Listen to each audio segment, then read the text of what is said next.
Ya, algo fácil nomás, les voy a dar la bienvenida a todos al sexto ciclo y a este programa que es la asesoría por pares, pues es APP, de farmacología, ¿no? En este caso. Mi nombre es Tania Junco Guzmán Ilave.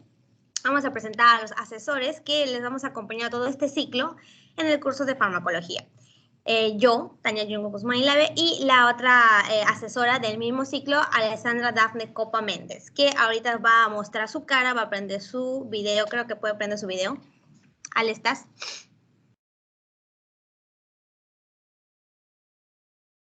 Ale. Sí, estoy ¿Dónde estás? Ahorita me voy a conectar por la computadora. Bueno, es ella, ahorita la van a ver después en un ratito. Ella y yo van a ser las asesoras de este ciclo de farmacología. Las dos ya tenemos experiencia enseñando farmacología del ciclo pasado. Hemos hecho una nueva forma de enseñarles, ¿no? Vamos a hacer 2 asesoras a cada grupo. Las dos nos vamos a repartir los temas que son abundantes, son como 28 temas en total de todo el ciclo, de todo el curso. Así que cada uno va a enseñar un tema por clase. Y ustedes van a tener toda la información sobre todas las clases más simplificado, más entendible para ustedes, ¿no? Porque farmacología sí es un curso bien complicado y muy importante para su carrera, que lo van a ver, lo van a seguir viendo, ¿no? Desde cuando entra a su bloque de clínica. Así que atentos a todas las clases. Las dos somos, yo voy enseñando, ya algunos de acá me conocen, ¿no? Que fui asesora de bioquímica antes y me pasé a ser asesora de farmacología. Las dos somos de quinto superior, décimo superior, creo, en el ciclo, así que pueden tener toda la confianza de preguntarnos cualquier cosa. De los demás cursos, si quieren también, si es que podemos apoyar. Que tengan confianza, ¿no? Ahí tienen mi número, tienen el número de la Alessandra para poder preguntar cualquier cosa del curso y cualquier cosa de la clase que vamos a dictar. Así que la idea es que tengan mucha confianza con nosotras. No piensen que somos profesores, no somos profesores o profesoras, ¿no? Somos como hermanas mayores, ¿no? Somos hermanos mayores de ustedes, así que pregunten lo que quieran y no tengan roche ni falta de levantar la mano en plena clase para preguntar algo o para que quieran, si es que quieran que repita algo, ¿no? Ya, importante, las reglas de este programa. Para que siga continuando este programa, nosotros tenemos que apoyar mutuamente, yo y ustedes. Ustedes tienen que tratar de cumplir todas estas reglas para que al final yo pueda hacer mi informe al jefe de la asesoría por pares. Y este jefe de asesoría por pares, que es otro doctor, le va a dar el informe final al decano. Y así cada ciclo el decano da permiso para que siga este programa, porque si no, no sigue. Para eso necesitamos apoyo de ustedes y de nosotras, ¿no? Así que ustedes lo que tienen que cumplir son no faltar, tratar de ser continuos con la clase para que no se pierdan nada. La idea es que sepan todo, o sea, no es una clase dada, una clase terminada ya, ¿no? A este punto de la carrera. La clase que les hacemos, las primeras 2 clases de fármacos son las más importantes que tienen que acordarse por todo el ciclo. Así que trata de no faltar a ninguna clase, como acá les digo, ¿no? Son 3 faltas máximo. Otra razón porque una es para que no se pierdan y otra es porque hay chicos que están esperando, que están en espera, que no pudieron ingresar a la asesoría. ¿Ya? Así que ustedes no pierdan esta oportunidad, ¿no? Que les ha brindado la universidad, ¿no? Que es un apoyo gratuito, ¿no? Así que 3 faltas, chicos, no se olviden. Y para eso vamos a controlarles con los pretest y los post-test. ¿Ok? Segundo punto. Hasta el ciclo anterior solo se le pedía el post-test a los chicos, pero ahora ya vamos a hacerlo con el pretest y post-test. ¿Ok? Uno antes de la clase y otro después de la clase. Los dos va a contar como, hacen los dos y se le va a contar como asistencia a esa clase, ¿ok? Y 2, la puntualidad. Ya he visto ya desde la primera clase que se han tardado en ingresar, por favor, chicos. Si les decimos 1 hora, yo voy a darle unos 5 minutos de tolerancia, pero ni esos 5 minutos se debería dar en realidad, para poder ir avanzando. Porque hay chicos que ingresan 10 minutos antes, 5 minutos antes, que son muy puntuales, que están esperando por las puras, perdiendo tiempo. El tiempo es oro en esa carrera, ¿no? Ya saben ustedes. Así que tratemos de colaborar entre todos para poder empezar rápido y terminar rápido. Ok, y acá estoy viendo que nadie ha prendido la cámara. Quiero ver sus caritas, quiero conocerlos para poder ir siendo amiguitos, siendo compañeros. De preferencia, que prendan la cámara para que sea más integral la clase, para poder ver sus reacciones, para ver que están poniendo atención. Me ayudaría mucho de que todos prendan su cámara. Se queda falta, se queda vergüenza a veces que nos vean, ¿no? Recién levantados, con cara de sueño. Ahí está Alessandra. Ya, ella es la otra asesora que nos va a apoyar todo el ciclo. ¿Ok? Ya chicos, aprendan de Alessandra, aprendan sus cámaras. No veo a nadie que está prendiendo la cámara. Triste, me siento sola. Bueno, con Alessandra. Pero bueno, Seguro poco a poco, ¿ya chicos? Ya, seguimos con las reglas. La cámara es literal para conocernos. Bueno, para que yo les conozca a ustedes y vea sus expresiones, pero no. A ver si están escuchando o no. No importa si están comiendo, la idea es que pongan atención en la clase, así que no me importaría que salgan ustedes comiendo con cara de sueño o en pijama. Ya. Ahora, nosotras siempre damos degras. Yo desde bioquímica les estuve apoyando, ¿no? Porque hacer las degras tarda un montón de tiempo. Y yo, por mi parte, también me tarda mucho tiempo. Así que el apoyo, ¿no?, del asesor que da las degras me ayudaba mucho. Así que me copié de esa idea y trato de darles degras. Pero para eso también necesito ver el esfuerzo y el empeño de ustedes, ¿ya? Me gustaría ver que participen, levantan la mano o prenden su micro en plena clase y participen. Yo les voy a dar la palabra y ustedes participan, dar más ideas o responder a las preguntas que hacemos en plena clase, ¿no? Participan, le anotamos el nombrecito y le mandamos por su WhatsApp las degras, ¿ok? Dependiendo de cuántas participaciones pueden hacer. Y ahora, este es el punto, como el pretest, como ahora ya va a haber pretest y posttest, va a ser más fácil de que se saquen la máxima nota, o sea, el 20. Así que no sé si esto sea, voy a pensar este punto, ¿no? Cómo vamos a hacer este ciclo. Pero empezamos con la primera clase. Si sacan 20 en la primera clase, vamos a hacer que se ganan su DEA, ¿no? Del tema de farmacocinética, ¿ya? Así que si sacan 20 en la primera clase, tienen su DEA. Y ya vamos a ver qué tantas personas se ganan, porque tampoco es de regalarles a todos, ¿no? Es los más empeñosos, nomás darle esta facilidad de tener las DEAs, ¿no? Así que vamos a ir viendo en las siguientes clases cómo nos va. Ya, allá. Otra regla que no quiero que se olviden y que no se tarden en responder es que yo cada examen, ¿no?, el parcial y el final de farmacología, les vamos a pedir sus notas del parcial y del final. ¿Por qué? Porque eso también vaya al informe del informe final para entregarle al decano, ¿ok? Así que apoyen con eso, por favor, chicos. Ya, y por terminar, para que se haga una idea, ¿no?, de cómo es farmacología, qué se tienen que enfocar, ¿no?, etcétera, vamos a presentar los temas. El tema primerito, los dos primeros son los más importantes y los que tienen que tener en cuenta todo el ciclo. No se pueden olvidar nada de la clase que le vamos a dictar, que es más simple, lo que le vamos a decir, más chiquito, más resumido, así que se les va a hacer más fácil aprenderse esta clase y después ver la TEO, o al revés, ¿no? Es una integración de la teoría que lo da el doctor.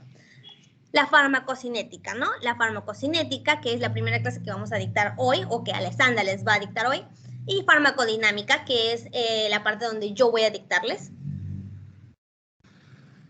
Ya, farmacodinámica, farmacocinética, que es lo básico de cómo funcionan el fármaco, ¿no? De todo el fármaco, así lo general.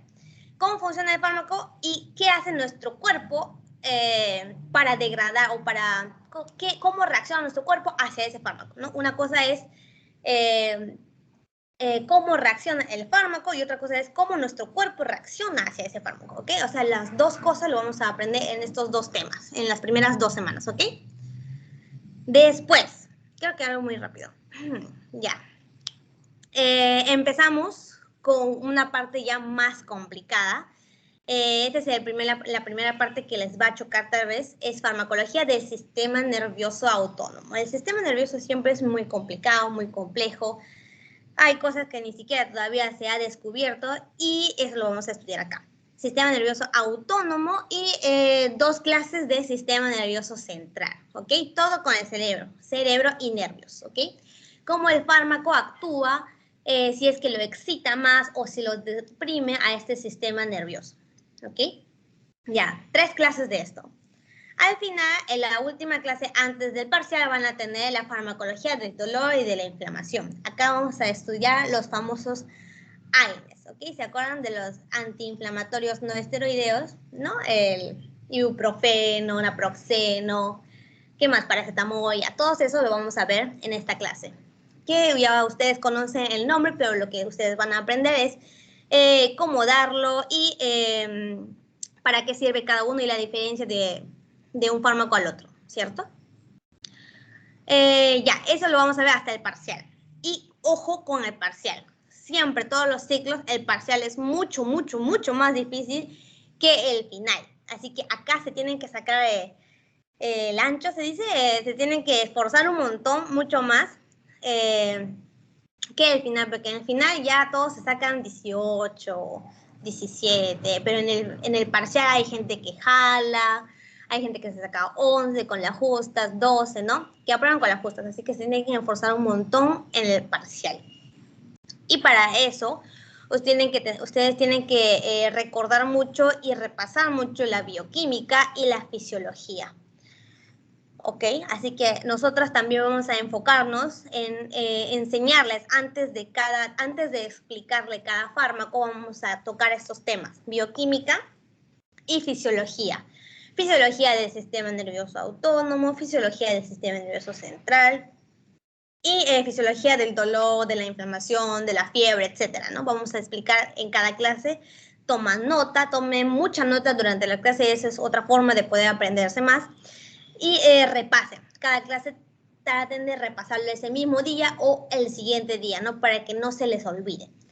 Otra cosa, estos temas del parcial, así tal cual, la fisiología, la bioquímica y los fármacos, algunos lo vamos a ver igualito en el final. Por eso es que no se pueden olvidar ninguna de estas clases y se lo tienen que quedar bien grabado en sus cerebritos, ¿ok? Preguntas hasta este momento. Ya estamos contando las participaciones, ¿sabes? Las preguntas también valen. ¿Tienen preguntas? Levanten la mano o prendan su micro. ¿No? Estamos listos para empezar con la primera clase. Ya terminé con la introducción. ¿Sí? Ya. Voy a compartir. Ya.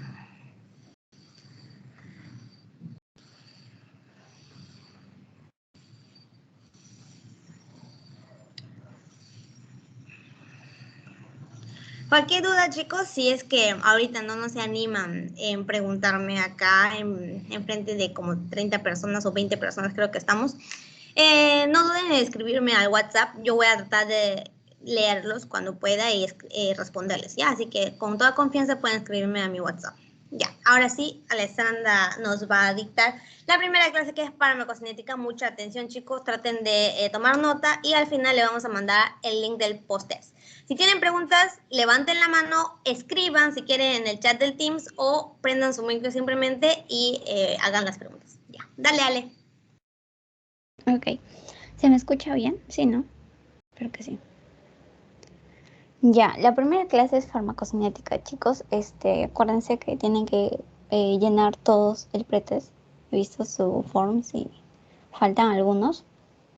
Lo que faltó mencionar para lo que es el curso de fármaco son los métodos de estudio, ¿no? O sea, ¿qué les va a ayudar para que ustedes se les quede más todos los fármacos que encontramos o que hay o que existen?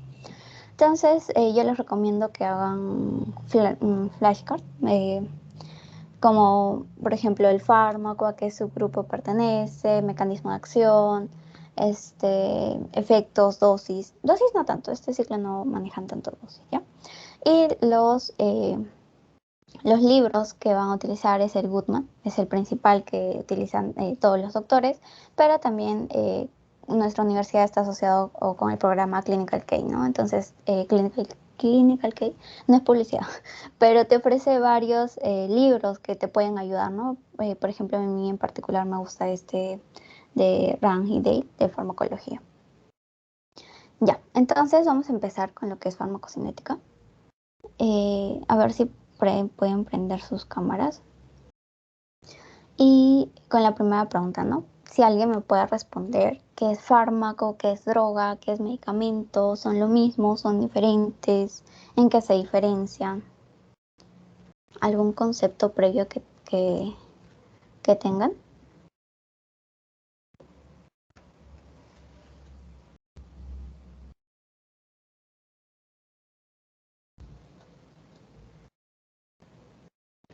Chicos.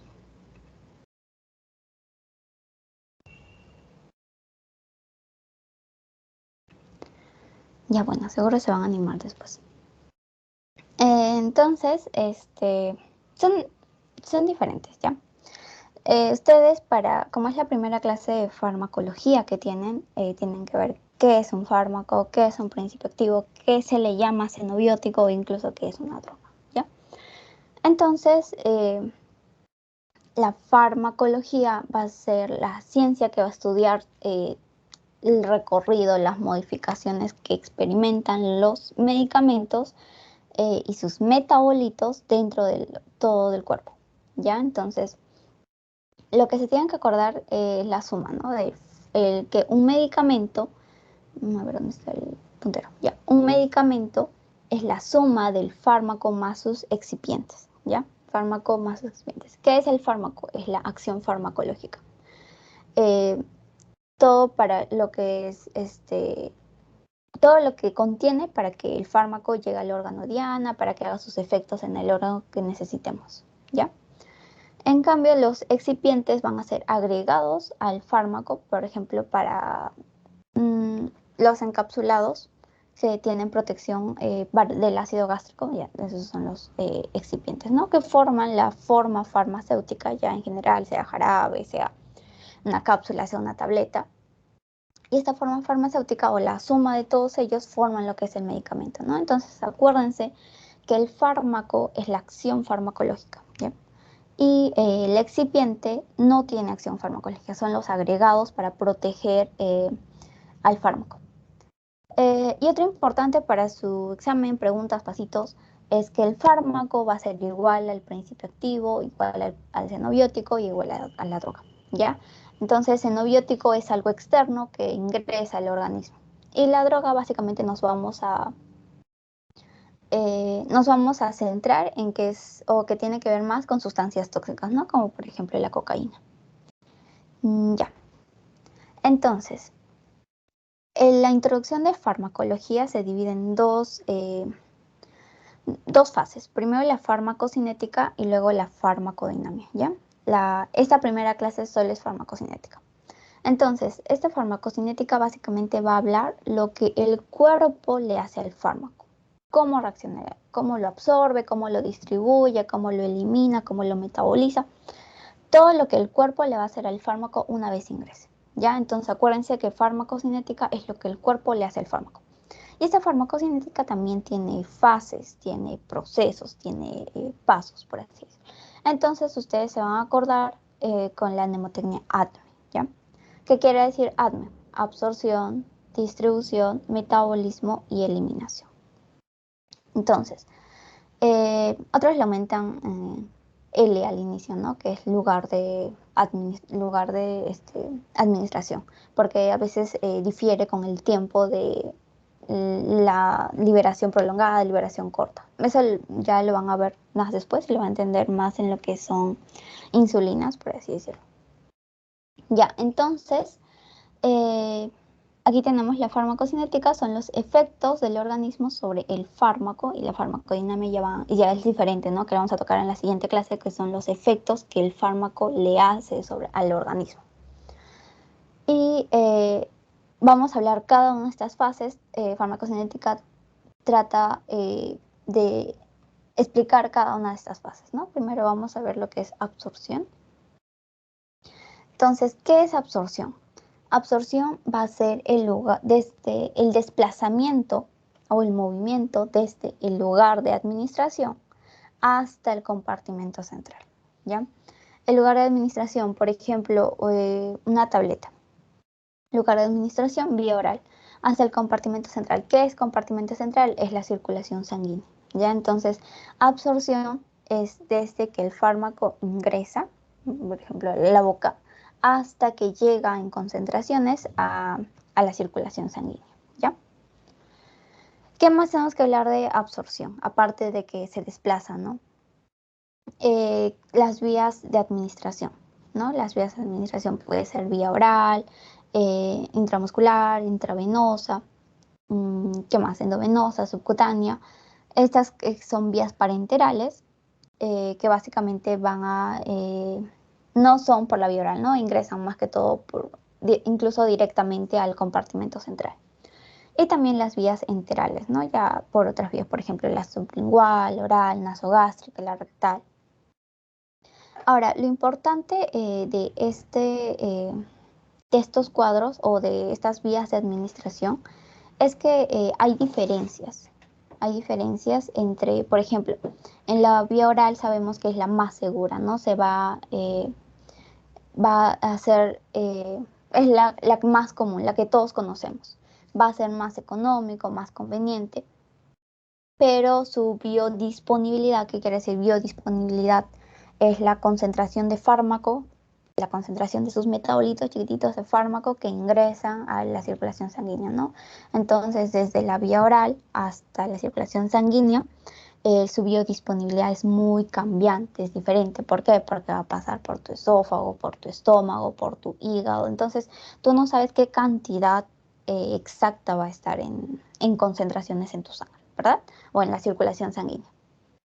Ahora, la intravenosa, lo que es importante recalcar de la intravenosa es que no hay absorción. ¿Por qué? Porque tú estás inyectando directamente al compartimento central el medicamento, ¿no? Entonces, en la vía intravenosa no hay absorción, ¿ya? Y generalmente, ¿para qué lo usamos? Para urgencias, ¿no? En situaciones de urgencia. Estos, como para sus limitaciones y precauciones, generalmente deben inyectarse de forma lenta, ¿no? Porque podemos causar daño a la arteria, a la vena que estamos inyectando, administrando. Ahora, también tenemos la subcutánea. Esta es otra vía de administración. Su absorción va a ser más lenta, más sostenida y generalmente también al inyectar el medicamento, su distribución o su liberación del medicamento también va a ser lenta, ¿no? Y la intramuscular, ¿no? A quien no lo han vacunado. Generalmente se usa para soluciones acuosas.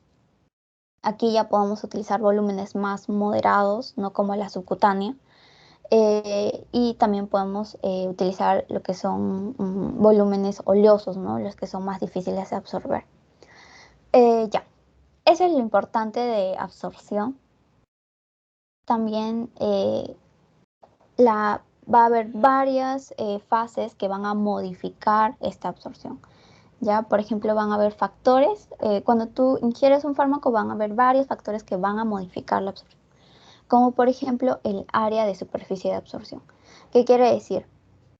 Tenemos, por ejemplo, parches o un gel, una crema. Si tú lo extiendes más por mayor área de superficie, obviamente va a haber mayor cantidad de absorción, ¿verdad? No solo la piel, tenemos el estómago, el intestino. Entonces, la absorción va a ser más rápida en el tracto gastrointestinal, en el epitelio alveolar del tracto respiratorio. ¿Por qué? Porque son más grandes, ¿no? Mayor cantidad de superficie, mayor cantidad que absorba del medicamento, ¿no? Ya. Otro factor importante es el sitio de absorción. ¿Qué quiere decir esto? Los fármacos se van a dividir en dos tipos. Ácidos débiles y básicos débiles, ¿no? La mayoría son ácidos débiles. Entonces, el sitio de absorción es importante. ¿Por qué? Porque va a cambiar el pH, ¿sí? Entonces, por ejemplo, en el estómago es ácido, ¿no? Entonces, va a preferir o se va a absorber mejor un fármaco ácido débil. Pero si es un fármaco básico, no va a preferir absorberse en el estómago, ¿no? Sino que vamos a hacer que se absorba en el intestino, ¿no? Para que no pierda sus propiedades, para que haya una mejor absorción. Otro factor importante es el estado físico del fármaco. Aquí vemos la imagen que hay tabletas, hay jarabes, hay soluciones, hay cápsulas. Entonces, su estado físico también va a intervenir en la absorción. Porque, como les decía, ¿no? Si el fármaco es base o es básico, no queremos que se quede en el estómago porque va a perder sus propiedades, no se va a absorber. Entonces, le ponemos una cápsula protectora contra el ácido para que llegue al intestino y recién se absorba ahí, ¿no? Como quiere decir, protegemos al fármaco. Y por ejemplo, estos tipos, sea jarabes, sea líquidos, sea tabletas, sea en cápsulas, también interfieren con la velocidad de disolución, ¿no? Se va a relacionar la velocidad de disolución del fármaco, se relaciona con el estado físico, ¿no? Entonces, esto también va a diferir en la absorción, ¿no? Si, por ejemplo, tú a un niño, ¿no? Que necesita tomar una cápsula, tú abres la cápsula y solo le echas el polvito, estás desnaturalizando al fármaco, ¿no? Ya. Y finalmente, otro factor importante es la concentración del fármaco en el sitio de absorción. ¿Qué quiere decir esto? Que los fármacos se van a absorber siguiendo una gradiente, todos saben, ¿no? De mayor a menor. Se va a difundir siguiendo una gradiente de concentración, de mayor zona de concentración a la menor zona de concentración. Y acá vamos a hablar del vaciado gástrico. ¿Qué quiere decir? Si un fármaco se absorbe en el estómago, pero yo hago, no sé, como algo que el vaciamiento sea más rápido, ese fármaco no se va a absorber completamente, ¿no? Pero al contrario, si tengo un fármaco básico que se debe absorber en el intestino, pero no sé, como comidas grasosas que enlentecen el vaciado gástrico, se va a quedar más tiempo en el estómago. Y eso va a ser perjudicial para el fármaco, ¿no? Y así podemos jugar. Si necesitamos un fármaco que se quede más tiempo en el estómago, vamos a requerir o sería mejor un vaciado gástrico que es más lento, ¿no? Ya, entonces hay varios como que alimentos que van a modificar el vaciado gástrico, ¿no? Pueden enlentecerlo, pueden acelerarlo.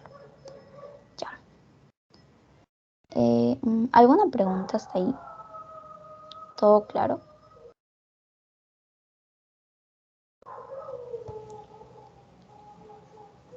Ya, son un grupo muy tímido. Ya, ahora vamos a hablar sobre las características físico-químicas de los fármacos. Este es un poquito pesado, si les preguntan, pero vamos a tratar de simplificarlo. Ya, primero hablemos de lo más fácil. Características físico-químicas de los fármacos. Aquí vamos a ver si el fármaco, la solubilidad del fármaco, si es hidrosoluble, si es liposoluble. Un fármaco hidrosoluble es más fácil de eliminar. ¿Por qué? Porque el riñón está en contacto con el agua, ¿no? Si el fármaco es hidrosoluble, se va a eliminar fácilmente. Ahora, un fármaco liposoluble, ¿de qué están hechas las membranas celulares de lípidos, ¿no? Entonces, un fármaco que es lípido o liposoluble va a atravesar más rápido las membranas, ¿no? Porque lípido con lípido se unen. ¿Ya? Ahora, otra es el tamaño molecular, ¿no? Si una molécula de fármaco es muy pequeña, va a pasar por las membranas por difusión, no va a necesitar tanta energía, ¿no?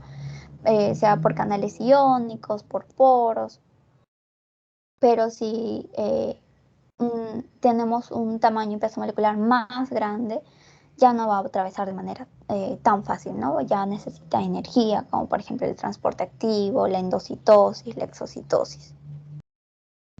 Y finalmente la unión a proteínas, ¿no? Entonces, a veces el fármaco se demora en absorber, ¿no? Entonces, van a ver, los fármacos se van a unir a proteínas transportadoras tanto para distribuirlas al órgano que necesitamos o tanto también para absorberlas, ¿ya? Permitiendo el paso tanto del tracto gastrointestinal a través del suelo e incluso también al sistema urinario, ¿ya? Y ahora lo más complicado es el grado de ionización o pKa, ¿ya? Entonces, ¿qué es el grado de ionización? Generalmente el fármaco se va a encontrar en, por así decirlo, en una parte ionizada y no ionizada. Primero, definamos qué es no ionizada. No ionizada es una forma en donde el fármaco gana más protones, se vuelve más neutro, es más liposoluble y al ser más liposoluble, ¿qué les dije? Atraviesa más rápido las membranas, ¿verdad? Entonces, esa es la forma no ionizada. En cambio, y todo lo contrario, la forma ionizada es más hidrosoluble. Si es más hidrosoluble, va a chocar con los lípidos, ¿no? No va a pasar, no va a pasar. Entonces, es poco difusible, ¿ya? Entonces, aquí representamos el pKa, ¿no? Que es la mitad es el pKa del fármaco va a tener que ver con el valor de pH. ¿Qué quiere decir? Va a ser la mitad del fármaco que está presente en su forma ionizada y la otra mitad no ionizada. O sea, el fármaco, tenemos un fármaco o un metabolito dividido en dos. Una parte va a estar en su forma no ionizada y otra parte en su forma ionizada, ¿ya? Ahora, ¿cómo es esto? Tenemos un fármaco, ¿no? Estamos aquí en el jugo gástrico con un pH de 1.4, ¿no? Entonces tenemos un fármaco que es un ácido débil, ¿ya? Y tiene que llegar a un pKa de 4.4, ¿ya? Entonces, al llegar a un pKa de 4.4, ¿qué quiere decir? Que el fármaco mitad está ionizado, mitad no está ionizado, ¿no? Entonces, este fármaco se administra por vía oral, llega al estómago, y como el pH del estómago es 1.4, o sea, es muy ácido, va a haber una cantidad enorme de hidrogeniones, ¿no? Va a haber hartos hidrogeniones. Entonces, el fármaco va a ganar protones, va a ganar hidrogeniones y se va a convertir la mitad en una forma no ionizada. Esta forma no ionizada va a atravesar la membrana, ¿ya? La barrera lipídica de la mucosa lo atraviesa. Pero ya lo atraviesa más rápido, ¿no? Porque esta no es una forma no ionizada, es una forma lipídica. Y al ser lípido con lípido de las membranas, atraviesa más rápido, ¿no? Pero se da cuenta que en el plasma el pH es diferente, el pH del plasma ya no es 1.4, sino es 7.4, ¿no? Entonces, ¿qué quiere decir? Que va a la fecha, va a tener muchos hidrogeniones, ¿no? Entonces los va a soltar. ¿Y en qué nos ayuda esto? Que el fármaco no regrese, que se quede en la circulación sanguínea. ¿Sí? Es lo que queremos, ¿no? Que se absorba, ingrese a la circulación sanguínea y de la circulación sanguínea no deseamos que regrese otra vez al estómago o otra vez al intestino, ¿no? Sino que vaya al órgano diana que necesita ir, ¿no? Ya. ¿Se entendió, chicos?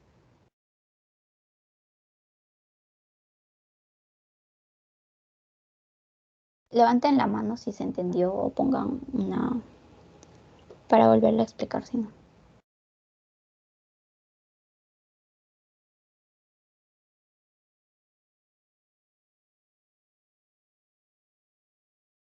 Chicos,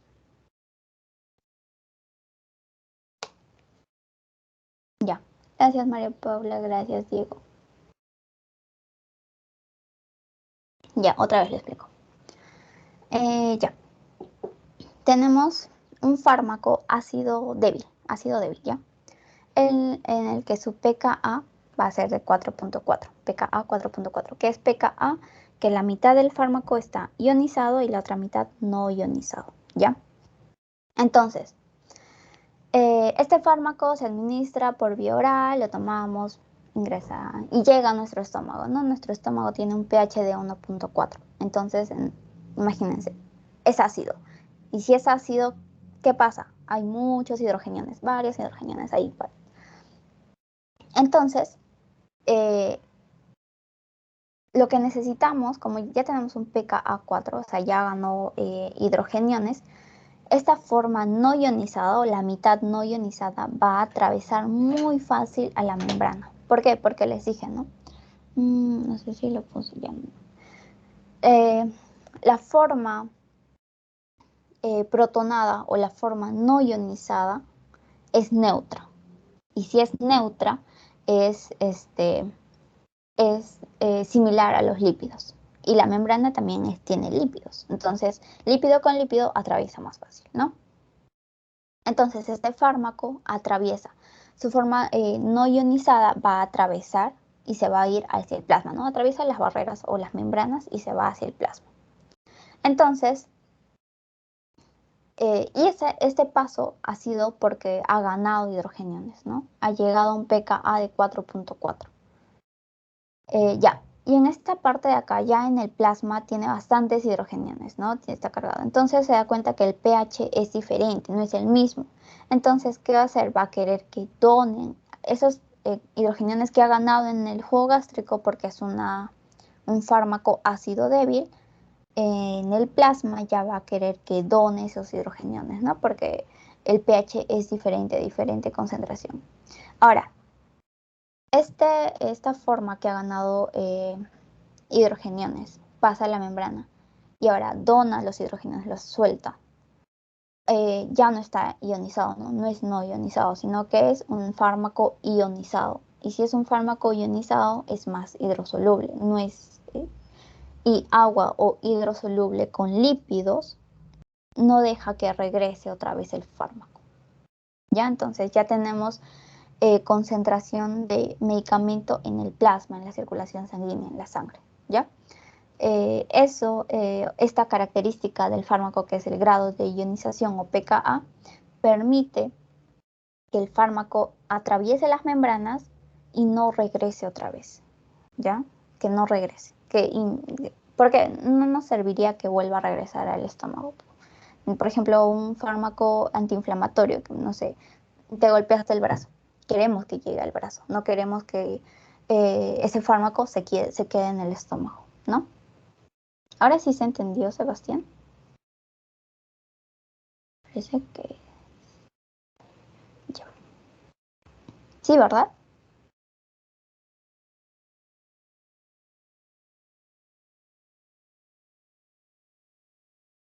Ya, espero que sí, chicos. Ya. Eso es con respecto al grado de ionización, ¿ya? Entonces, los fármacos ácidos se absorben en un medio ácido. Los fármacos básicos se absorben en un medio básico, como por ejemplo los ácidos débiles en el estómago y los básicos débiles en el duodeno, intestino. ¿Ya? ¿Por qué? Porque es más alcalino, ¿no?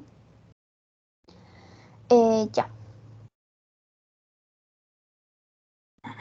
Ahora vamos a hablar sobre lo que es, este es como que un paso de la absorción, porque no todo lo que consumimos, por ejemplo, un fármaco, no todo lo que está en el estómago se va a ir directamente a la circulación sanguínea o al compartimento central, sino que un porcentaje del fármaco va a pasar por un metabolismo, ya se va a metabolizar sin siquiera llegar al órgano diana, ¿sí? Y este metabolismo es el metabolismo enterohepático o efecto del primer paso, ¿ya? Entonces, imaginemos, ¿no? Un fármaco lo consumimos, debería irse al compartimento central, pero por una vena, por la vena porta, se va hacia el hígado. ¿Y qué hace el hígado? Es nuestro órgano principal en metabolismo. Entonces, ¿qué va a hacer con ese fármaco? Lo va a metabolizar, sin siquiera llegar al órgano diana.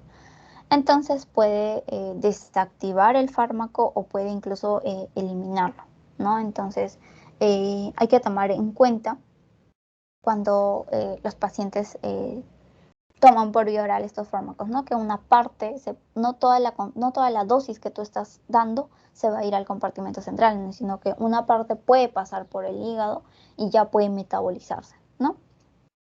Entonces, ¿qué pasa?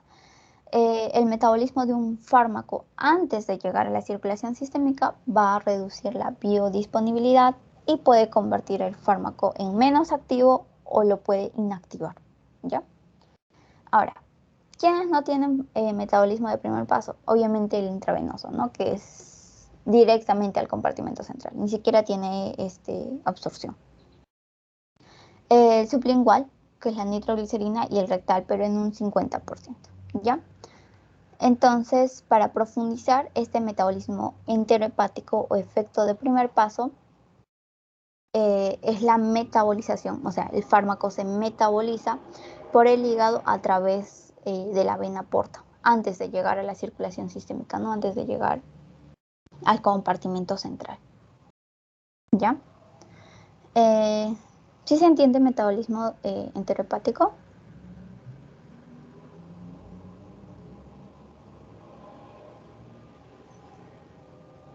Otra vez sus manitos, chicos.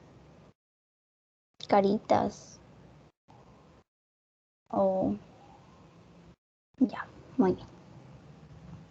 Ya, entonces ese es el metabolismo enterohepático.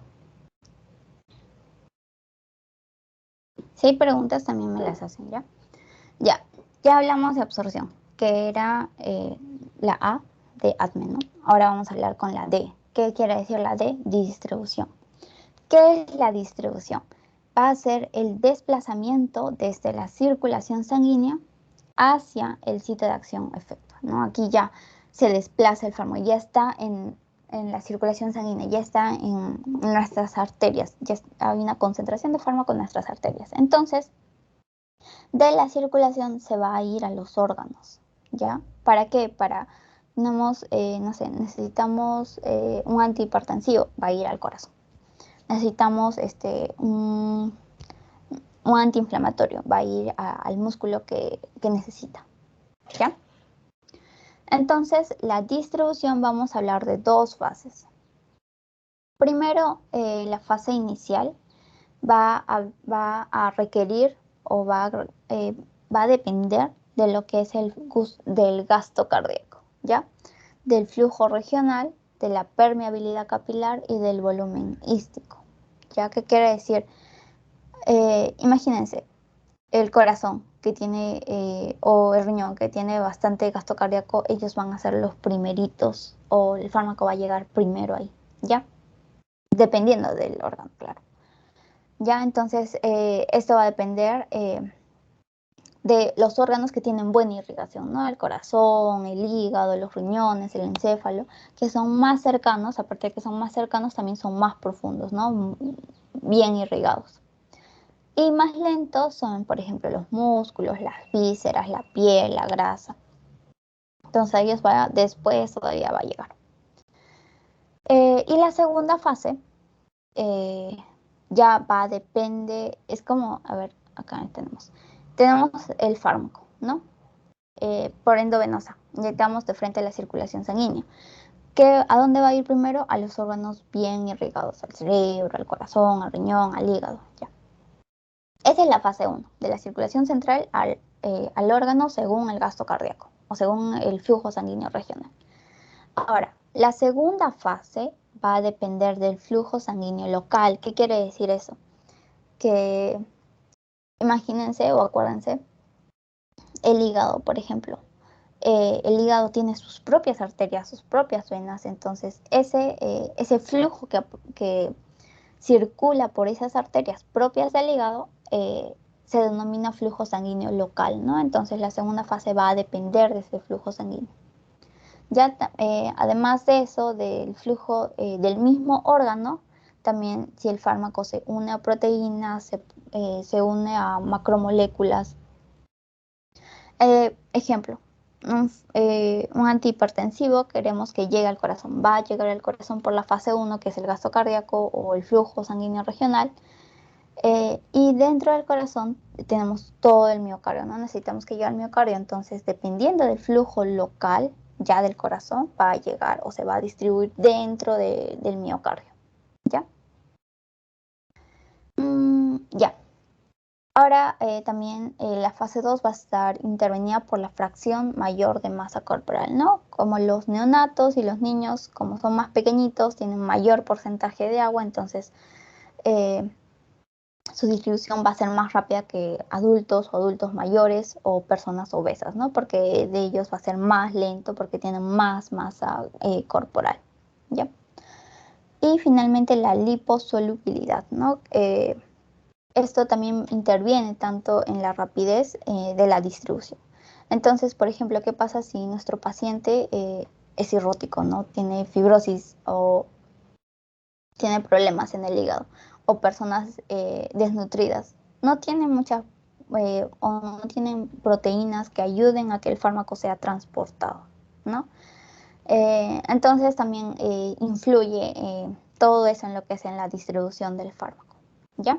Ahora vamos a ahondar un poco más en lo que son las proteínas, ¿no? El fármaco se puede unir a proteínas, ¿no? Como les dije, estas proteínas transportadoras nos van a ayudar tanto para la absorción y para la distribución, más en la distribución, ¿ya?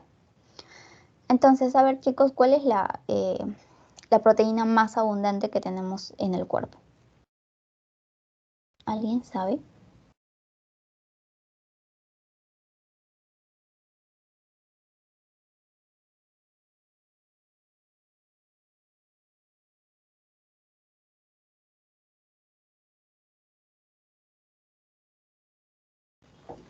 ¿Alguien, chicos?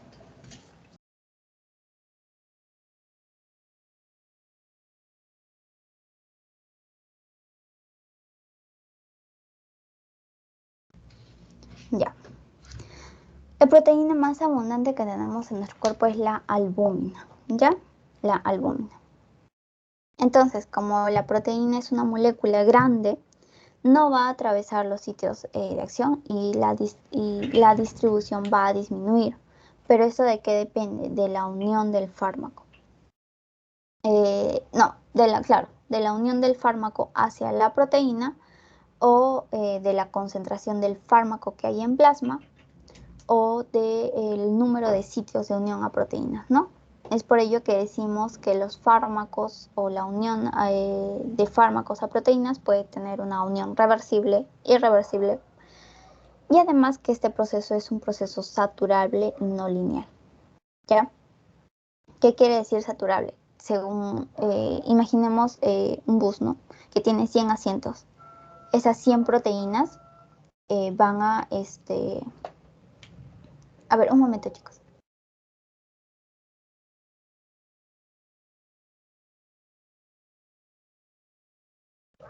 Ya, perdón, me acaban de tocar la puerta. Ya, entonces,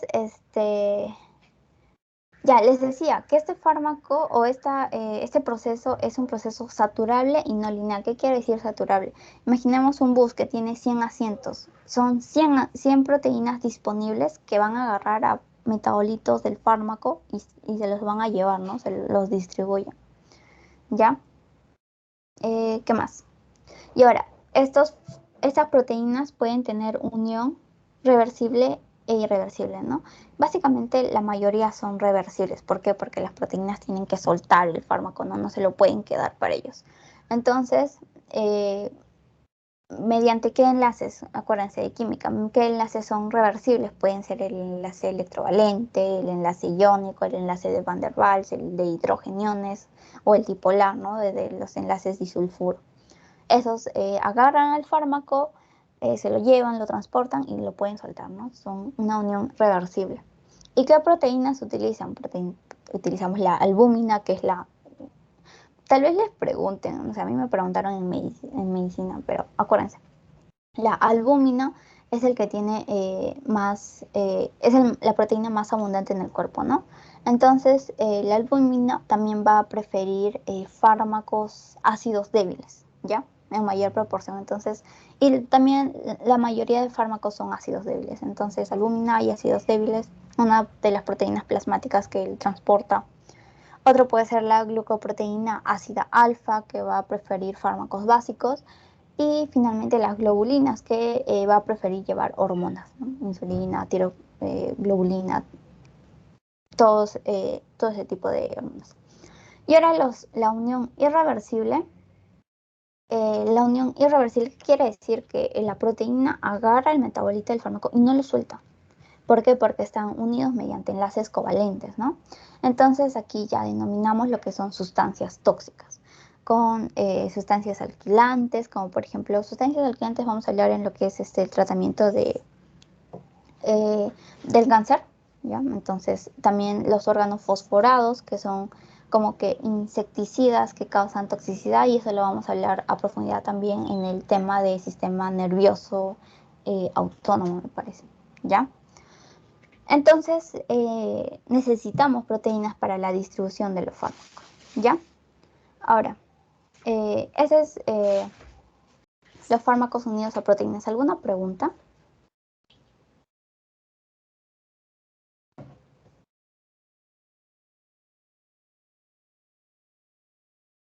Ya me parece que ninguna.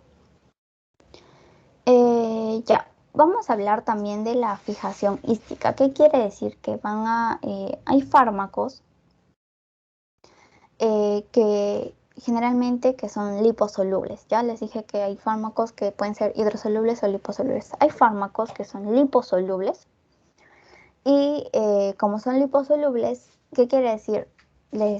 Se atraen o se juntan con todos los lípidos, ¿no? Entonces, la grasa puede actuar como un depósito, ¿ya? Ejemplo, a un paciente que necesita ser operado, el paciente es obeso.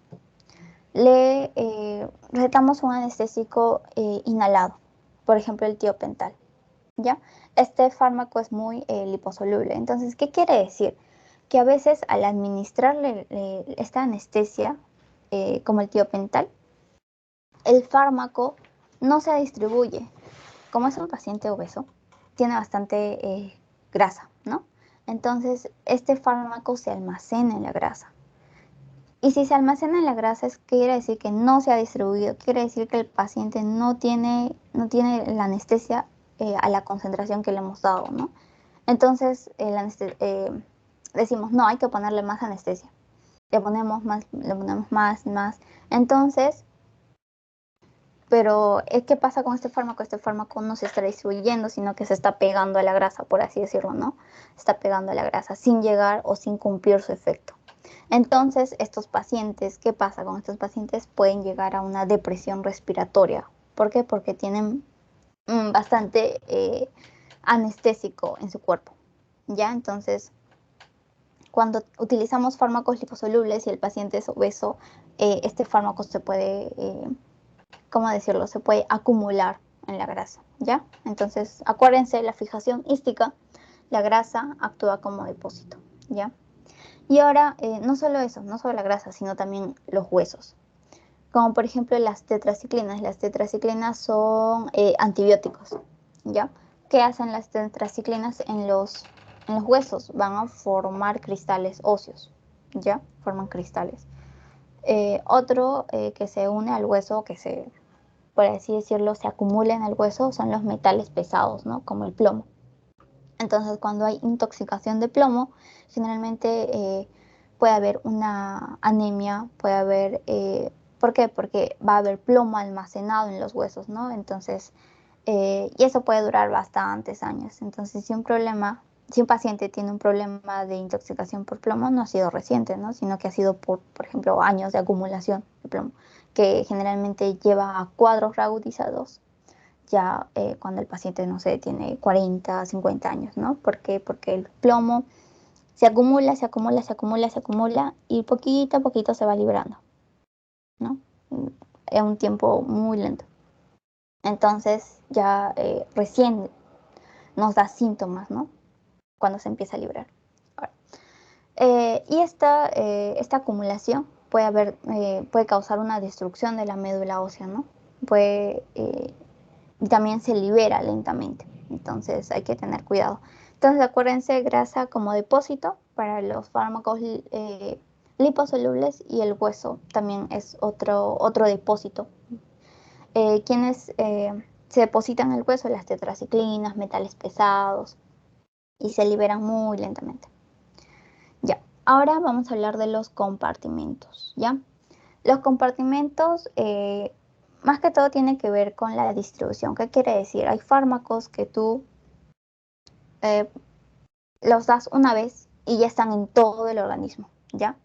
Eso quiere decir un modelo monocompartimental, o sea, que trabaja como uno, ¿ya? O sea, eh, administras y se distribuye el medicamento y el medicamento ya está en todo el organismo, ¿ya?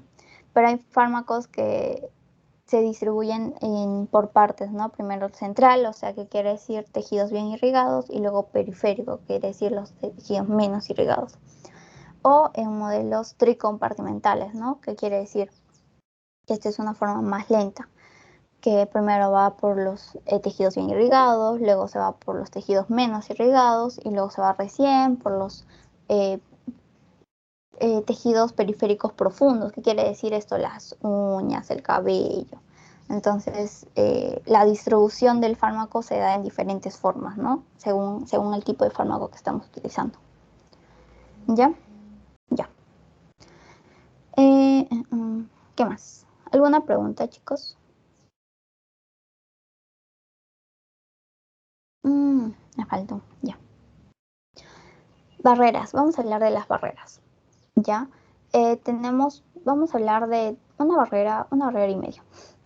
La primera barrera es la barrera hematoencefálica. Ustedes saben, ¿no? Que son células endoteliales que tienen capilares encefálicos y básicamente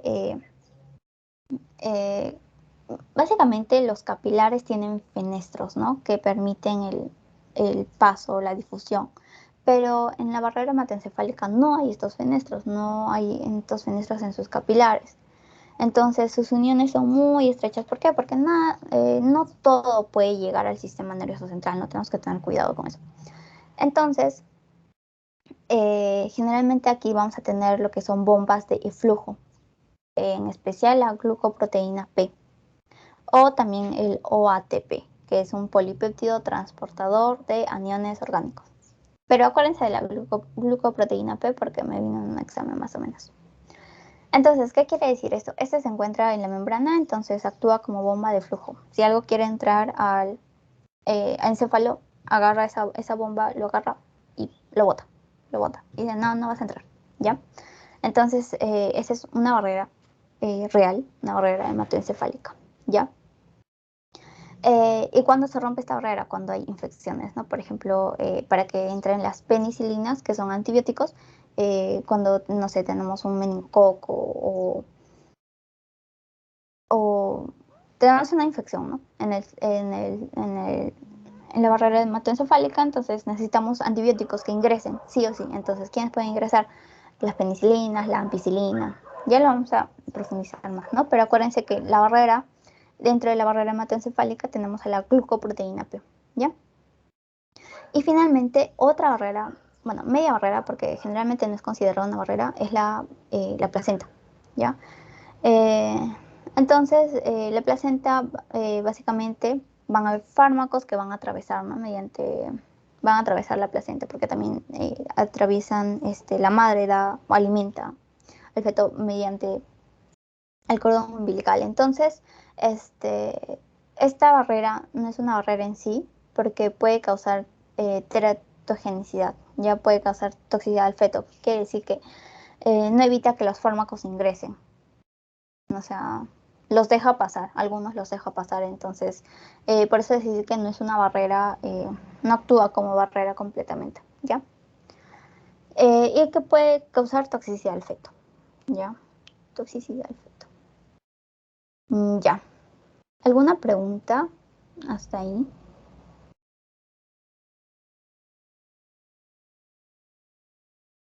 Ya casi acabamos, chicos. Ahora vamos a hablar de la tercera fase. Ya hablamos absorción, distribución, ahora nos toca hablar sobre el metabolismo. Metabolismo o biotransformación, ¿ya? Básico, acuérdense. ¿Qué hace que pase en el metabolismo? Va a transformar el fármaco en un producto más polar, más hidrosoluble. ¿Para qué? ¿Para qué nos sirve eso? Para que el cuerpo elimine, tenga una rápida eliminación, ¿ya? Entonces, ¿qué les dije? Si un fármaco es más hidrosoluble, es más fácil de eliminar, ¿verdad? Entonces, el xenobiótico puede ser hidrosoluble, puede ser liposoluble, o puede ser muy polar o poco polar. Entonces, el cuerpo tiene fases para metabolizar este fármaco, tanto fase 1 como fase 2, ¿ya? Ya. A ver, si un fármaco es muy hidrosoluble y muy polar, este fármaco se elimina muy rápido, ¿ya? ¿Por qué? Porque hidrosoluble con el riñón saben que hay agua, se elimina fácilmente, ¿no? Pero si es hidrosoluble y poco polar, vas a necesitar de un metabolismo, tanto sea de fase 1 o de fase 2. Por eso decimos que el metabolismo es un proceso bifásico, ¿ya? Si es poco polar y es hidrosoluble, generalmente va a necesitar solamente la fase 2, ¿no? Porque el cuerpo siempre quiere ahorrar energía, entonces no va a utilizar fase 1 y fase 2 siempre, ¿no? Generalmente puede utilizar la fase 2, por ejemplo, en este ejemplo utiliza la conjugación para así eliminarse, ¿ya? Pero ¿qué pasa si el fármaco es muy liposoluble? Si es muy liposoluble, no va a poder atravesar o no va a querer irse, ¿no? Entonces ahí sí el cuerpo va a utilizar tanto fase 1 o fase 2 o incluso los dos, ¿ya? Para eliminarse. Y si es muy liposoluble y no se puede transformar o no se puede metabolizar, ¿qué pasa? Se retiene. Y si se retiene, si tenemos fármaco en el cuerpo, ¿qué nos causa? Toxicidad, ¿no? Ya. Entonces, ¿cuáles son estas fases? Necesitamos dos fases. Primero, las de fase 1 que se realizan en el retículo endoplasmático, ¿ya? Esta fase, acuérdense, esta fase 1 va a hacer que el fármaco sea más hidrosoluble, más hidrosoluble. Entonces, aquí está la oxidación, lo oxida, la reducción, lo reduce, la hidrólisis puede dividir a moléculas, incluso la hidroxilación, ya que se une en un grupo hidroxilo. Acuérdense, hidroxilación, creo que les viene una pregunta. Hidroxilación se encuentra en la fase 1 del retículo que se realiza en el retículo endoplasmático, ya del metabolismo. ¿Qué más? En la fase 2, ya esta fase se encarga de hacerlo más polar, ¿ya? Que se va a realizar en el citosol. Entonces aquí tenemos varios procesos, ¿no? Como la glucoronidación, acetilación, conjugación, metilación. Entonces, generalmente aquí se le va a agregar una molécula al fármaco o se le va a agregar moléculas para que sean más polar. Al ser más polar y más hidrosoluble, lo vamos a eliminar más fácil. ¿Ya? Ya, ¿qué más? Ahora, generalmente este metabolismo se va a dar en el hígado, pero no solo en el hígado. El hígado es el rey, por así decirlo, del metabolismo, pero no solo él cumple esa función, sino también otros órganos, ¿no? El intestino, el riñón, el pulmón, eh, el cerebro, la piel. Entonces, no es limitante del hígado, ¿ya? Ya, ahora, hay fármacos cuando pasan el metabolismo, que es un fármaco activo, ¿no? Tú consumes una pastilla, está en el estómago, se absorbe, se distribuye.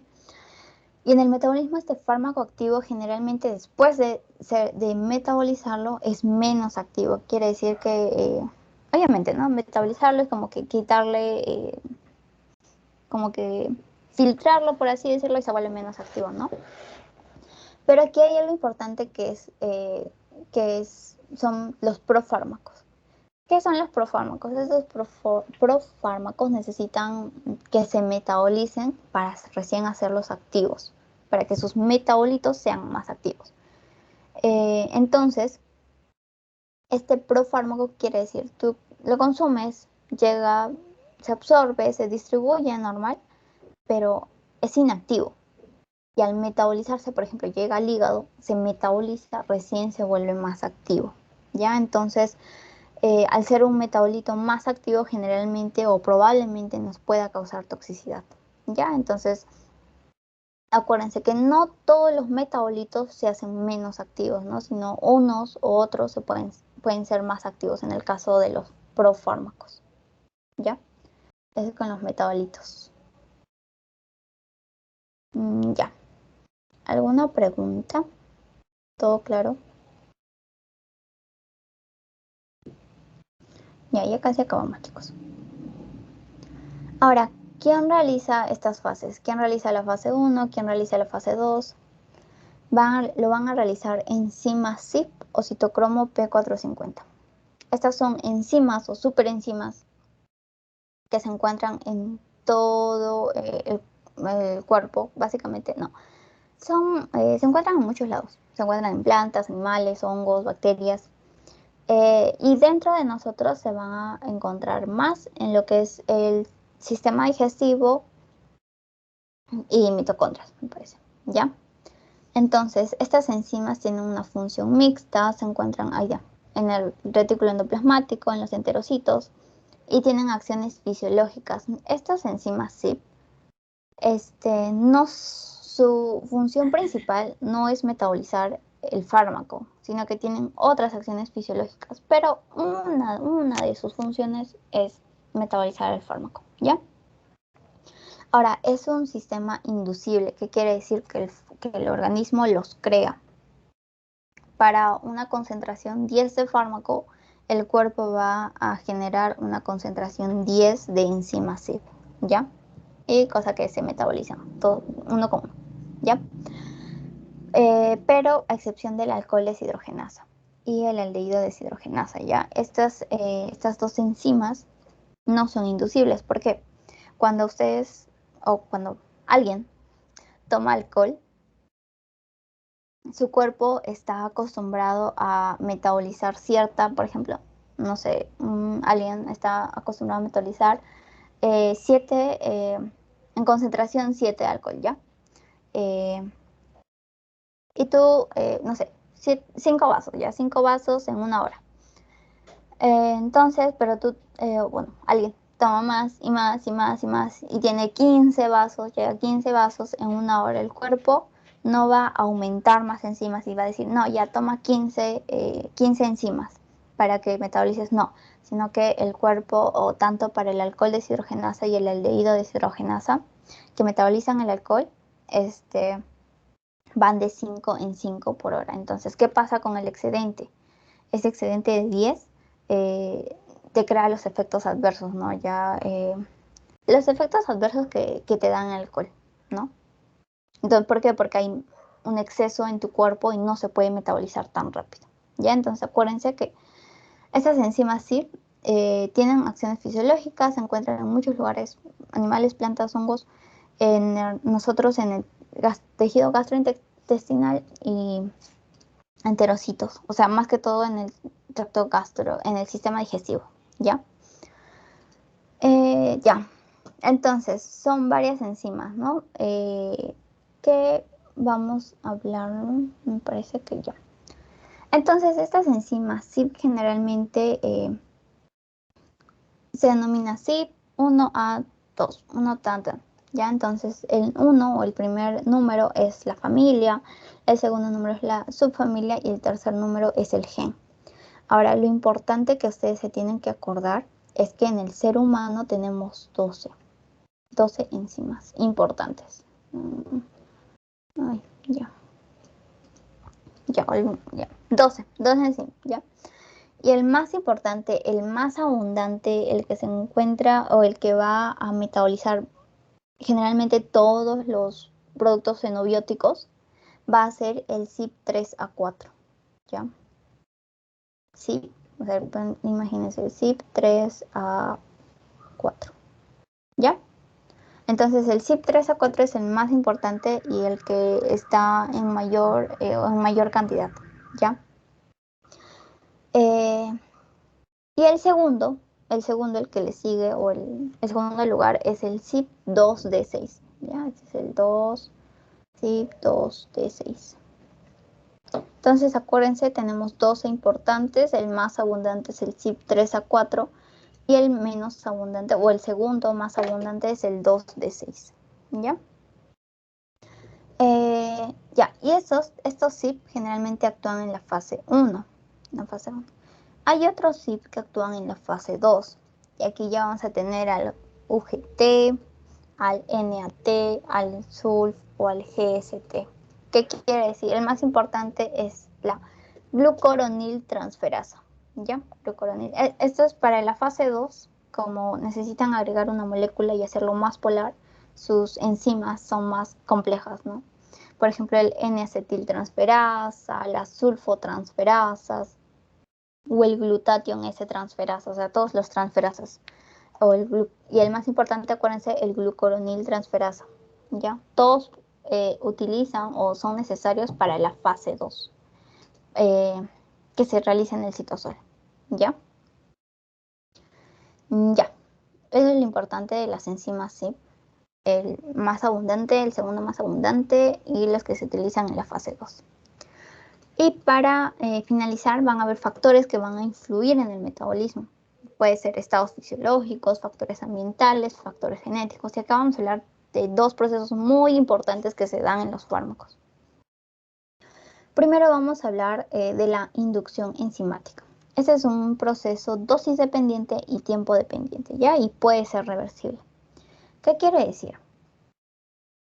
Que tenemos un fármaco, a ver, ¿dónde está? Tenemos un fármaco, tú lo consumes normalmente, ¿ya? Y ¿qué pasa? ¿Dónde está mi control? Ya. Tenemos un fármaco, tú tienes el fármaco, ya, tú tienes el fármaco 1, ya lo estás consumiendo. Este se metaboliza por el CYP450, en especial el CYP3A4, ¿ya? Pero ¿qué pasa? Tú, no sé, tienes un paciente, ya, tu paciente, que consume paciente con tuberculosis, ¿ya? Que tomaba anticonceptivos orales, ¿ya? Normal, anticonceptivos orales. Le da la tuberculosis. Y tú dices, uy, no, ya, le vamos a recetar rifampicina, que es uno de los fármacos que se utilizan para la tuberculosis. Al regresar la rifampicina, inducción enzimática, ya. Al ingresar la rifampicina al organismo, ¿qué va a hacer con el fármaco 1? El fármaco 1 va a aumentar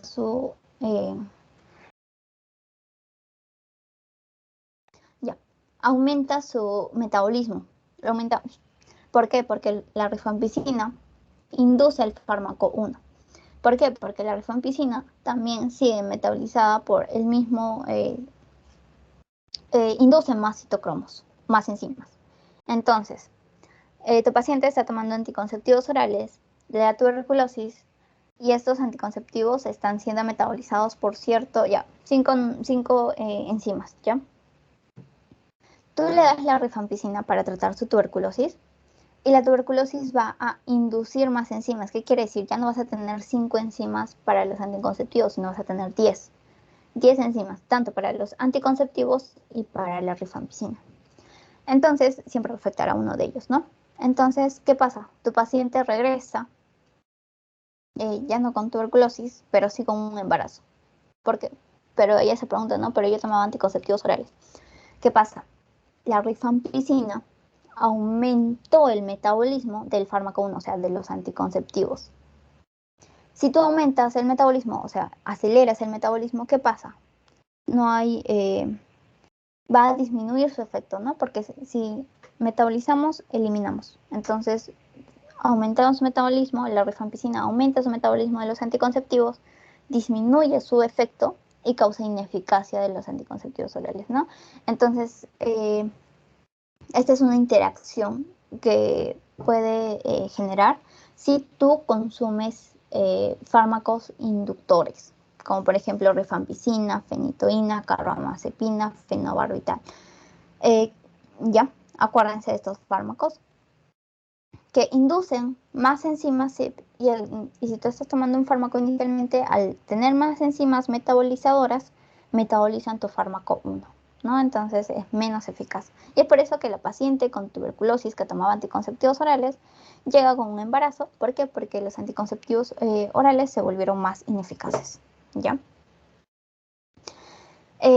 Igual con la carbamazepina, fenobarbital que sirven para las convulsiones, ¿ya? Y otro importante es la inhibición enzimática. La inhibición enzimática quiere decir que todo lo contrario, a la inducción. Cuando tú estás tomando, ¿no?, el fármaco 1, estás tomando el fármaco 1 y consumes un fármaco 2, que se metabolizan por las mismas enzimas metabolizadoras. Entonces, ¿qué quiere decir? O como es inhibición, inhibe o disminuye a las enzimas, ¿ya? Hay menos enzimas. Entonces, ¿qué pasa? Como hay menos enzimas, no hay quien metabolice el fármaco 1. Y si no hay quien metabolice el fármaco 1, este fármaco se va a aumentar, sus concentraciones van a aumentar. ¿Y qué pasa si tenemos un fármaco en concentraciones elevadas? Nos causan toxicidad, ¿no? Entonces, también es lo contrario, ¿no? Si acá aumentaban las enzimas y metabolizaban más rápido el fármaco 1, aquí disminuían. Y si no hay muchas enzimas, ¿qué pasa? El fármaco se queda ahí, ¿no? No se puede metabolizar, no se puede eliminar, se concentra en el organismo y nos causa toxicidad. Chicos, ¿alguna pregunta? ¿Todo bien? Levanten sus manos, sus reacciones para ver que entendieron y están ahí.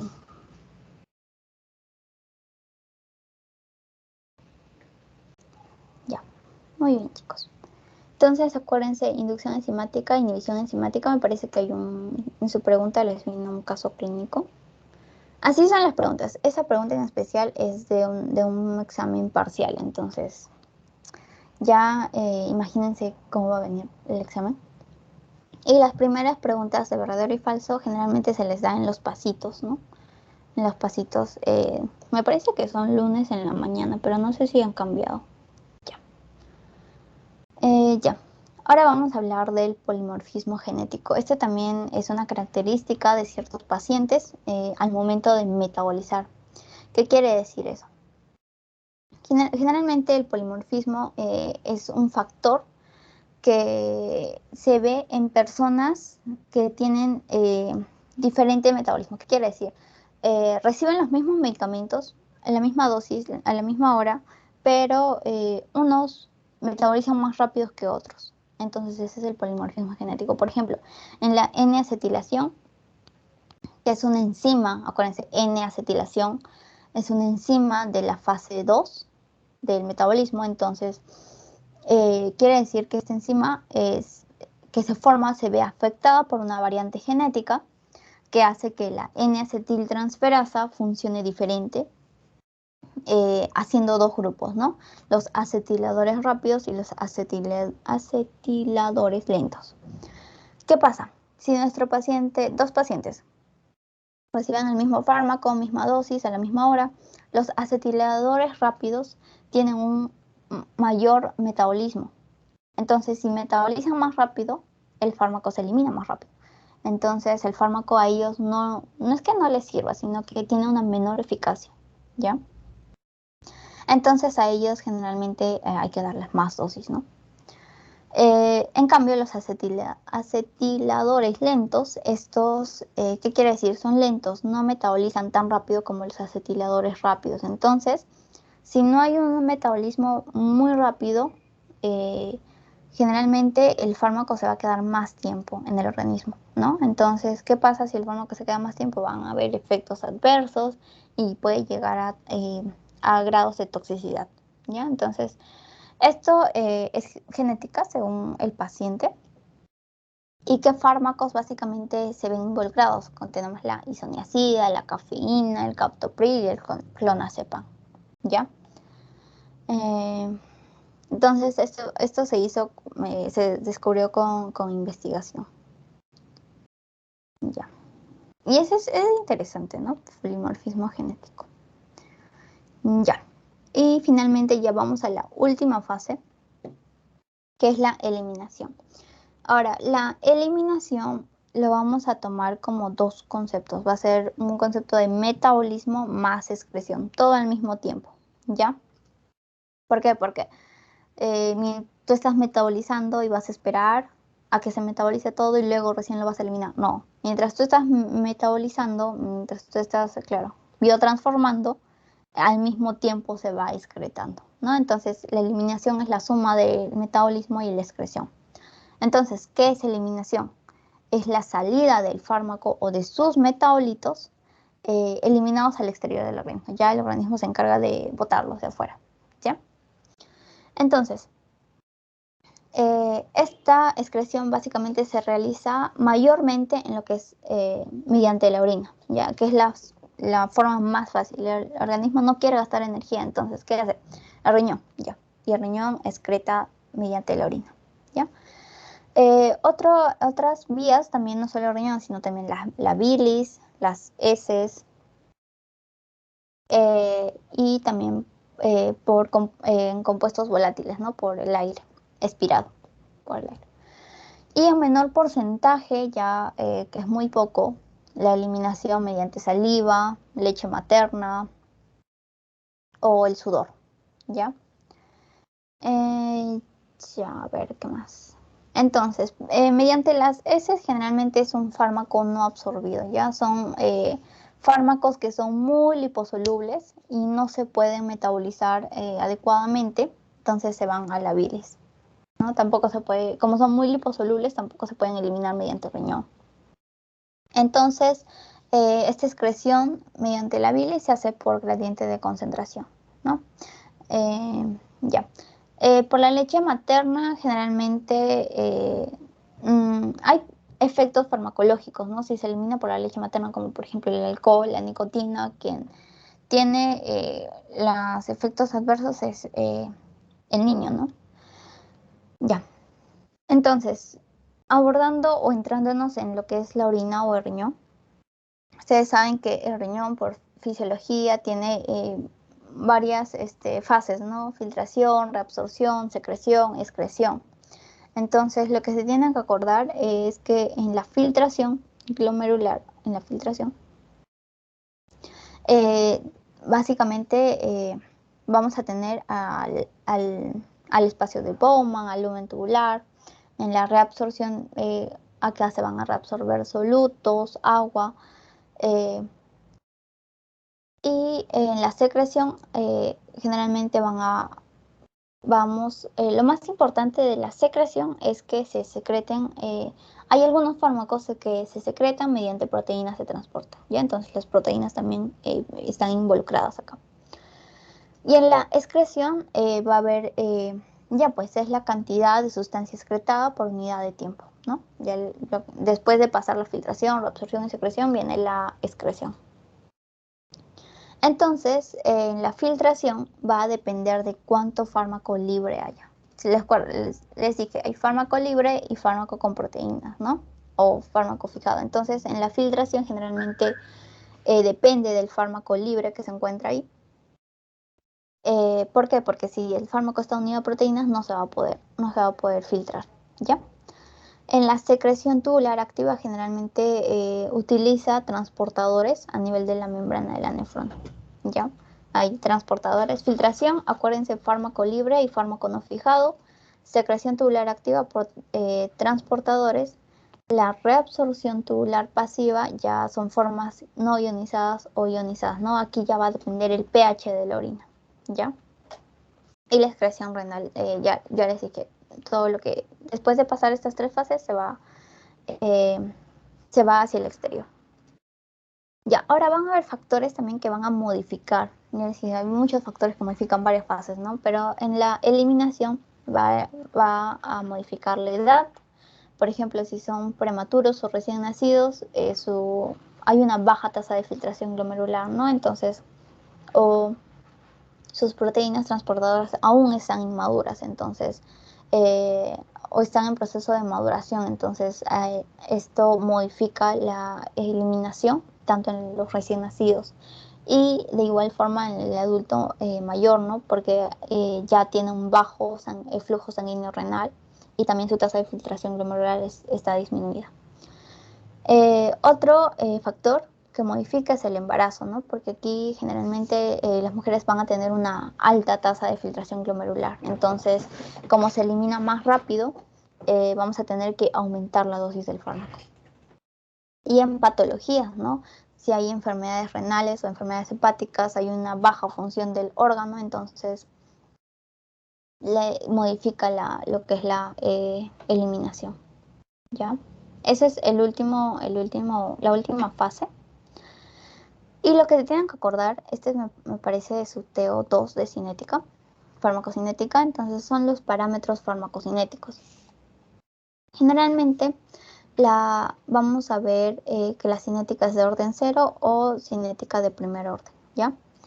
La cinética de orden 0, ¿se acuerdan que les expliqué del alcohol? Que si bebes 3 botellas de cerveza en menos de 5 minutos, llegas a las concentraciones de alcohol plasmáticas muy rápido. Entonces, si necesitabas para esas 3 botellas 3 horas, ahora para que se metabolicen, ¿no? Pero si sigues aumentando más, no hay quien metabolice tan rápido el restante. Y las de primer orden, generalmente el fármaco va a ser eliminado según la concentración que hay en sangre, ¿ya? Y básicamente la mayoría de fármacos utilizan la cinética de primer orden, y en la cinética de orden 0, acuérdense, es el metabolismo o la eliminación de alcohol etílico, ¿ya? Ahora, dentro de los parámetros farmacocinéticos tenemos aquí, ya, tenemos esta curva que vamos a ver, es la curva que pasa todo el fármaco, por así decirlo, ¿ya? Ya. Entonces, ustedes consumen el fármaco, aquí está, consumen el fármaco y están en 0, ¿no? Tiempo 0, concentración de medicamento 0. Cuando ustedes consumen el fármaco, se va absorbiendo. Esta absorción significa el aumento de la curva. Ya se va absorbiendo, se va distribuyendo. Cuando llegan al tiempo máximo y a la concentración máxima, es todo el fármaco que se encuentra en su circulación sanguínea. Ya, todo el fármaco que está en su circulación sanguínea. Y ahora, esta bajada de curva ya es la distribución, el metabolismo y la eliminación, ¿ya? Porque ya no tienes esta concentración en la curva alta, ¿no? Ya no, esta concentración va disminuyendo, ¿por qué? Porque va haciendo su efecto, se distribuye, se elimina, se metaboliza. Entonces va disminuyendo. Ahora, lo que se tienen que acordar es el tiempo tiempo de vida media, ¿no? Es el momento en el que el medicamento ha perdido la mitad de su concentración máxima. No la mitad, no es el tiempo que se ha metabolizado la mitad, no. Sino cuando medimos al paciente, no sé, le damos un fármaco y medimos cuánto de concentración hay en su sangre de fármaco, y le quitamos sangre y lo estudiamos. El tiempo de vida media es el momento en el que el medicamento está a la mitad de su concentración, ¿ya? La mitad de su concentración. Entonces es el tiempo de vida media. Y la concentración mínima, que es la concentración más baja que se puede detectar en la sangre, ¿ya?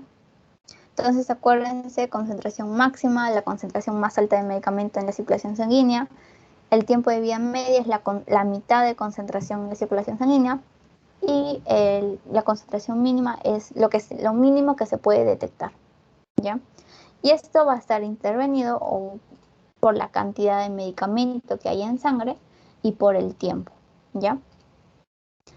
Ya, y eso es lo más importante de esta curva. Ahora, hay conceptos importantes, como por ejemplo la biodisponibilidad y bioequivalencia. La biodisponibilidad es la cantidad y velocidad con la que el fármaco o el principio activo se encuentre en la circulación sanguínea. O sea, tú tomas 100 gramos de paracetamol y a la circulación sanguínea llegan 70 gramos, ¿ya? Tu biodisponibilidad es esa cantidad. ¿Y en cuánto tiempo llegó esos 70 gramos a la circulación sistémica? Ya, esa es tu biodisponibilidad, todo lo que tienes biodisponible para que sea distribuido.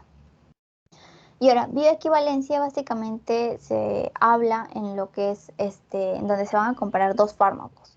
Por ejemplo, los fármacos de marca que tienen una patente y los fármacos genéricos, ¿no? Para compararlos si son iguales, tienen el mismo efecto, los mismos efectos secundarios a la misma dosis. Entonces, para esta bioequivalencia, ¿qué necesitas? Que sea el mismo principio activo, el mismo fármaco, que sea la misma dosis y que sea la misma presentación, o sea, tableta, tableta, cápsula, cápsula, ¿ya? Entonces, ese es con los parámetros farmacocinéticos, espero que se haya entendido. Y espero sus preguntas, chicos. Si es que entendieron, no entendieron.